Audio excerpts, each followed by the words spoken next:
আসসালামু আলাইকুম।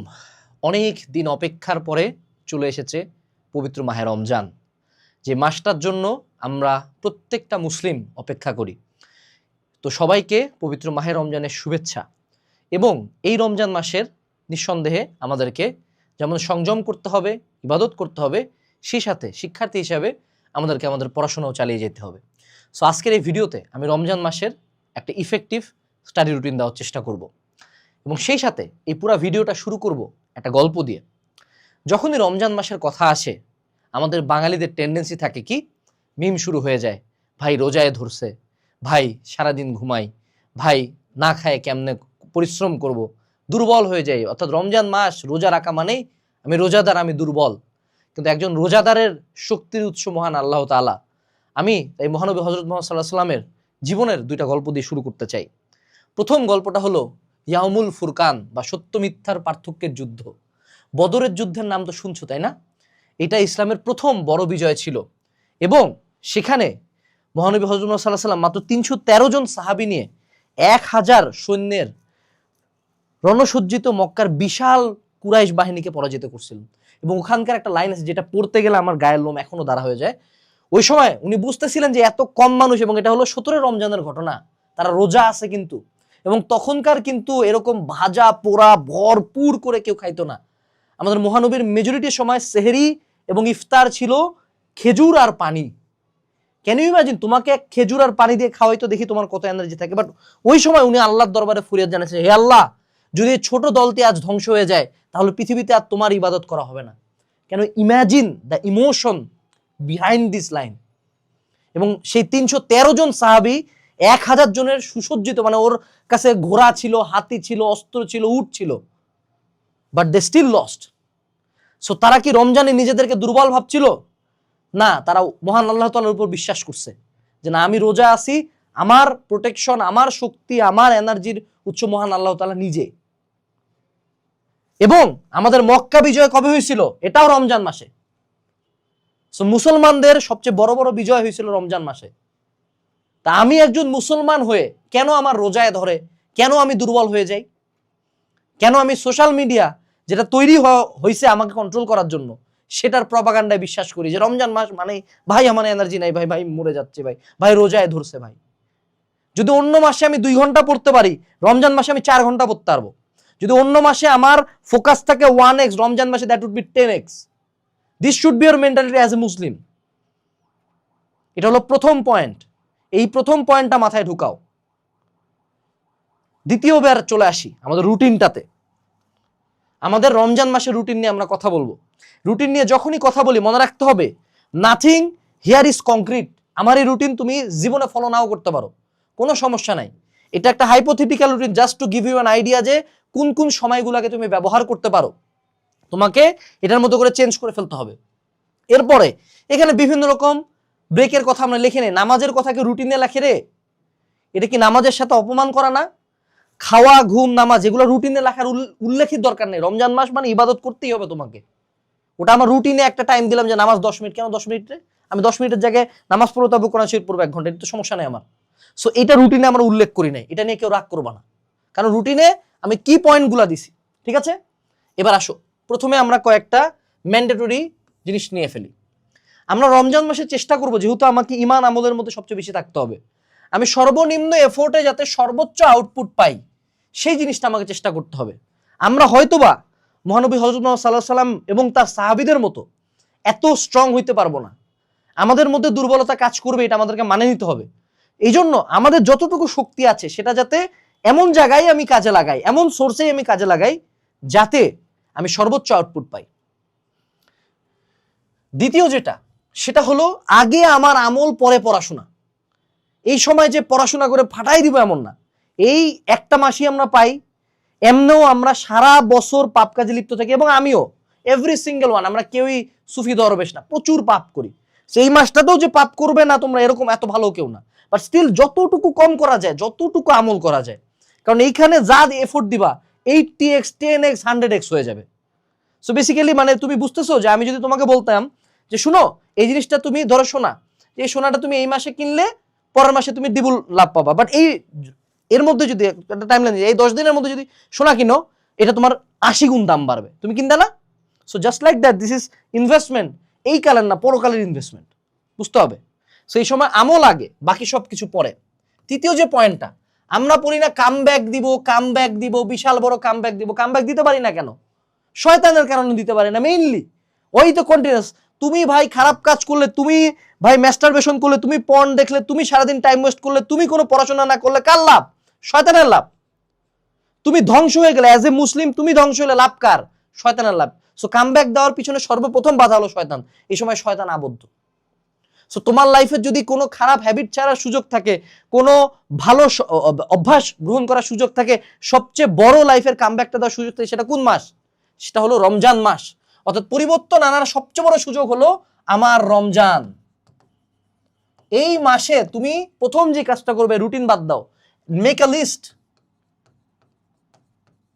যে তুমি কি কি বাদ দিবা।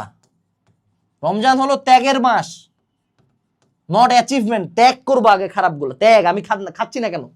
না খাইলে আল্লাহর কোনো লাভ আছে না, কিন্তু আমি তাকে দেখাচ্ছি যে আল্লাহ তোমার প্রতি বিশ্বাস রাখে আমি খাওয়াটা ত্যাগ করলাম। That is the philosophy behind it.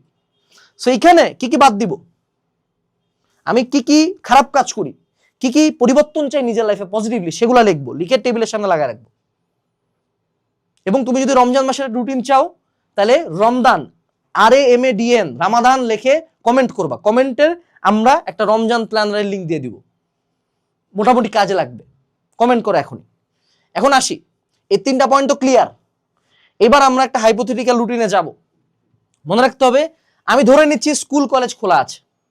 যদি না খোলা থাকে, তাহলে এটা আরেকটা হলো স্টাডি স্লট, অর্থাৎ এই টাইমেও আমি পড়াশোনাই করব। নর্মালি 9টা থেকে দুপুর 2টা পর্যন্ত আমার স্কুল কলেজ খাওয়া দাওয়া তো না, শাওয়ারটা হয়ে যায়। সো 9টা থেকে 2টা পর্যন্ত আমি স্কুল কলেজে এফোর্ট দিলাম। না হইলে এই স্টাডি স্লটটাতে আমি কি করছি, আমি আগের রাতে সেহেরি করছি এবং ঘুম থেকে উঠছি। এই সময় কিন্তু আমার একটা ভালো হাই এনার্জি টাইম। আমাদেরকে এই জিনিসটা বুঝতে হবে যে হাই এনার্জি আর লো এনার্জি টাইম কোনটা, এই জিনিসটা একটু বুঝি। What is high energy time? আমি ইফতারির পরে হাই এনার্জিতে আছি, ডিনারের পরে হাই এনার্জিতে আছি, সেহেরির পরে হাই এনার্জিতে আছি। লো এনার্জি কখন? ইফতারের 1 ঘন্টা আগে, বা ধরো দুপুরের কোনো একটা টাইমে। অর্থাৎ যে সময় আমার খাবারটা ঢুকার তার পরবর্তী 2-3 ঘন্টা আমার বডির গ্লাইকোজেন লেভেল হাই থাকবে, এনার্জি লেভেল হাই থাকবে, সেই সময় আমাকে ম্যাক্স এফিসিয়েন্সিতে পড়াশোনা করতে হবে। যেহেতু আমি সেহেরি করে ঘুমায় উঠছি, this is high energy time. এবং হাই এনার্জি টাইমে আমি ট্রাই করব যেগুলো আমার টাফ সাবজেক্ট লাগে, যেগুলো আমার কাছে কঠিন লাগে, সেগুলো আমি এই সময় পড়তে। ঠিক আছে?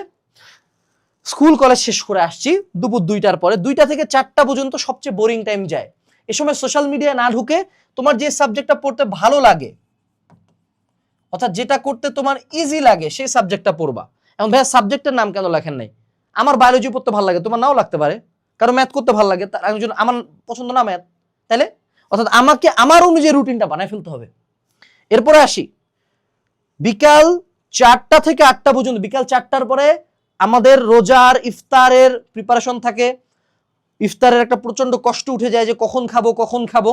সেই 4টা থেকে মোটামুটি 8টা পর্যন্ত আমরা ইফতার, মাগরিবের নামাজ প্রিপারেশন এটাতে ব্যয় করব। এরপরে 8টা থেকে 9:30 পর্যন্ত আমরা, অর্থাৎ তারাবির আগে পর্যন্ত। দেখো এখানে যে তোমার এলাকায় তারাবি কয়টা হয় আই ডোন্ট নো, তুমি তো জানো। অর্থাৎ তুমি যদি তোমার তারাবি 10টায় শুরু হয় তাহলে 10টা পর্যন্ত, তোমার তারাবি যদি 9টা শুরু হয় 9টা পর্যন্ত। ওই টাইমের মধ্যে আমরা যেহেতু ইফতার করছি, তার মানে আমার এনার্জি আবার হাই। সো এই সময় আমি আমার কঠিন সাবজেক্টগুলো আবারও পড়বো। ঠিক আছে? তাহলে আমি একটা স্লট পাইলাম এইখানে, এখানে আরেকটা স্লট পাইলাম। এখন 9:30 থেকে 11:30 পর্যন্ত আমরা তারাবি পড়বো এবং রাতের খাবার খাবো, গেল। এরপরে 11:30টার পরে আমরা 30 মিনিট হয়তো বা সোশ্যাল মিডিয়া ঢুকতে পারি, না পারি তোমার ব্যাপার। 12টা থেকে 4:30 পর্যন্ত যাদের ঘুম খুবই প্রয়োজন, একদল আছে রাত জাগে, একদল রাত জাগে না। সো এই যে এইখান থেকে এই টাইমলাইনটা হবে রাত যারা জাগে না তাদের জন্য। 12টা থেকে 4:30 পর্যন্ত সে ঘুমাবে। মোটামুটি 5টা থেকে মেজরিটি এলাকায় সেহরি শুরু হয়ে যায়। আবারও বলতেছি, যখনই আমি রুটিন নিয়ে ভিডিও বানাই, কমেন্ট সেকশনে কেউ আসে বলে ভাই আমার এলাকায় তেমন হয় না। বাবা তোমাকে এটা চেঞ্জ করে নিতে হবে। তো তোমার এলাকায় কয়টায় সেহরি কয়টায় ইফতার আমি জানি না। আমি একটা হাইপোথেটিক্যাল টাইম, নরমালি 5টায় শুরু হয়, নরমালি 5টায় শেষ হয়, ডিপেন্ডস অন ইউর এলাকা। সো 5টা থেকে বা 12 থেকে 4:30 পর্যন্ত আমি ঘুমের ব্যাপারটা দিলাম, দেন আমি 4:30 থেকে 5টা পর্যন্ত সেহরি করে ফেললাম, কোনো সমস্যা নেই। দেন 5টা থেকে কিন্তু সাথে সাথে আমার ঘুম ধরবে না, মেজরিটি অফ দ্য টাইম ধরে না। সো 5টা থেকে 2 ঘন্টা ঘুম ধরা পর্যন্ত আমি যেহেতু আবারও হাই এনার্জি টাইম, সে সময় আমি একটা টাফ সাবজেক্ট পড়বো। দেন 7টার মধ্যে আমি ঘুমায় যাব, বা যখনই ঘুম ধরবে 9টার দিকে উঠে আমি আবার আমাদের স্কুল কলেজে চলে যাব, বা আমার ওই আরেকবার পড়ার রুটিনে চলে যাব। সো আমি অলরেডি কিন্তু 3টা স্লট বের করে ফেলছি। আর যারা রাত জাগবো, আমরা মোটামুটি রাত 12টা থেকে 5টা পর্যন্ত জাগে থাকবো। আমাদের জেনারেশনটার প্রত্যেকেরই ঘুমের হিউজ ঝামেলা আছে। তো সেক্ষেত্রে এই 12টা থেকে 5টা কিন্তু রাতের বেলা আমাদের একটা হাই এনার্জি টাইম। এই সময় আমি টাফ সাবজেক্ট পড়বো এবং গ্যাপ ফিলিং করব। এই রমজান মাস শুরুর আগে একটা কাজ করতে পারো, যে তুমি একটা লিস্ট করতে পারো যে তোমার এই রমজানে কি কি শেষ করতে হবে, কোন কোন চ্যাপ্টার, কোন কোন টপিক, কোন কোন কোশ্চেন, কোন কোন টেস্ট পেপার, কোন কোন সলিউশন। এই রমজানের মধ্যে ম্যাক্সিমাম এফোর্টে পড়ে ফেলবা। কেন? কারণ মেজরিটি বাঙালি রমজান মাস মানে ও চেথরায় পড়ে গেছে, নাই ভাই। কিন্তু এই সময় যদি তুমি ওই এফোর্টটা দাও, ওই বিশ্বাসটা রাখে, তুমি বাকি সবার চেয়ে আগাবা। এবং আমি অ্যাজ অলওয়েজ আমার একটা প্রমোশন রাখতে হবে। তো তুমি 14 জায়গায় 14 রকম লাইভ ক্লাস করবা, রমজান মাসে লাইভ ক্লাস এমনও পছন্দ হবে না, কারণ কে ভাই ইফতার করে আসে ক্লাস করতে চাবে? এবং কোনো টিচার তো অবশ্যই 4টার দিকে লাইভ ক্লাস নিবে না। Then you can do recorded class. তুমি এইচএসসি তে পড়ো বা এসএসসি তে পড়ো, আমাদের রেকর্ডেড ক্লাস আছে, একাডেমিক অ্যাডমিশন প্রোগ্রাম আছে। এক কোর্স নিলে তুমি অ্যাডমিশন পর্যন্ত পাবা, এবং স্কুল লেভেলের কমপ্লিট একাডেমিক প্রোগ্রাম আছে। Every single chapter, every single class, every single subject, এগুলা তুমি বর্তমানে এনরোল করতে পারো। রামাদান 25, RAMADN 25, এই কুপন দিয়ে 25% পর্যন্ত ডিসকাউন্ট। ইভেন তুমি যদি বই কিনতে চাও, বই পড়তে চাও, বর্তমানে কিউনো পাবলিকেশনের বই রকমারিতে নিয়ারলি 30% পর্যন্ত ডিসকাউন্টে পাওয়া যাচ্ছে। সো যারা কিনতে চাও, কিনে প্রিপারেশনটা শুরু করো, সোর্স ফিক্স করো। 14 জায়গায় পড়তে আমি এখন পারবো না, স্বাভাবিক। এরপরে আসি, এবং 5টা থেকে 6টা পর্যন্ত আমি সেহরি করব। সেহরির পরে কিন্তু আর ঘুম আমার ঠেকবে না, সেহরির পর সাথে সাথে আমার ঘুম ধরবে, ঘুমায় যাব। সো এই যে যারা আগে ঘুমাইলাম তারা কিন্তু সেহরির পরে 2 ঘন্টা পড়ার টাইম পাচ্ছে, যারা আগে জায়গায় থাকবো তারা সেহরির পরে ঘুমায় যাব। আবারও বলতেছি, তুমি যদি এই রুটিন এক লাইনও ফলো না করো কোনো সমস্যা নাই, বাট দেখো আমি যেটা করতেছি, আমি মোটামুটি 3 থেকে 4টা 3 to 4 স্টাডি স্লট বের করে ফেলছি। সো যদি আমরা এখানে গণি, এখানে 2 ঘন্টা, এখানে 1.5 ঘন্টা, এইখানে আমাদের হলো 2 ঘন্টা, 2 2 4 5.5 ঘন্টা আমি বের করে ফেলছি সারাদিন থেকে। আর যদি আমি এই টাইমলাইনটা ধরি, এখানে আমাদের 2 ঘন্টা, এখানে 1.5 ঘন্টা, এখানে হলো 12টা থেকে 5 ধরে নিলাম তুমি সোশ্যাল মিডিয়া চালায় 2 ঘন্টা, তার মানে এখানে আমি 3 ঘন্টা ধরলাম। তাহলে 3 আর 1.5 হলো 4.5, আর এদিকে হলো 2, 6.5 ঘন্টা। অর্থাৎ তোমার এভারেজে 5 থেকে 6 ঘন্টা সেলফ স্টাডি টাইম থাকলো। কিন্তু যদি তুমি এইটুকু টাইম বের করে পড়তে পারো, I can assure you after Ramzan তুমি একদম ফাটায় দিবা। স্পেসিফিক্যালি যারা অ্যাডমিশন পরীক্ষার্থী আছে এইচএসসি 25 ব্যাচের, তোমাদের তো জিএসটি নিয়ে পড়াশোনা করতে হবে, তাই না? তোমার হবে এই রমজানটা সবচেয়ে বড় সংযমের সময়। পাগলের মতো জিএসটির কোশ্চেন ব্যাংক সলভ করবা, কিউএনএ জিএসটি অ্যানালাইসিস বই থেকে জিএসটির কোর্সের ক্লাস করে রাখে দিবা। ক্লাস করে তোমার কোনো লাভ কিচ্ছু নাই, ক্লাসে নতুন কিচ্ছু শিখতে পারবে না। Then you solve the questions, এবং আল্লাহর কাছে চাইতে থাকবা যে আল্লাহ পাবলিক একটা সিট চাই। সো এইটুকুই ছিল আমাদের রমজান মাসের রুটিন হিসাবে। এর চেয়ে ডেপথে যাওয়ার কোনো দরকার নাই। আশা করি রমজান মাসটাতে তুমি তোমার সর্বোচ্চ এফোর্টটা দিবা, এই স্টোরিগুলার মাহাত্ম্যটা বুঝবা, এই স্টোরিগুলার মোটিভেশন বুঝবা। মোটিভেশনাল স্পিকার বাকিদের কারো শোনার লাগে না, ইসলামের গল্পগুলা খালি পড়ো না, গায়ে কাটা দিয়ে উঠবে। সবাইকে আবারও মাহে রমজানের শুভেচ্ছা। কমেন্ট সেকশনে এবং ডেসক্রিপশনে আমাদের প্রোডাক্টগুলো লিঙ্ক দেওয়া আছে, লিঙ্ক না পাইলে আমাদের ফেসবুক পেজে মেসেজ দিতে পারো। আসসালামু আলাইকুম, টাটা।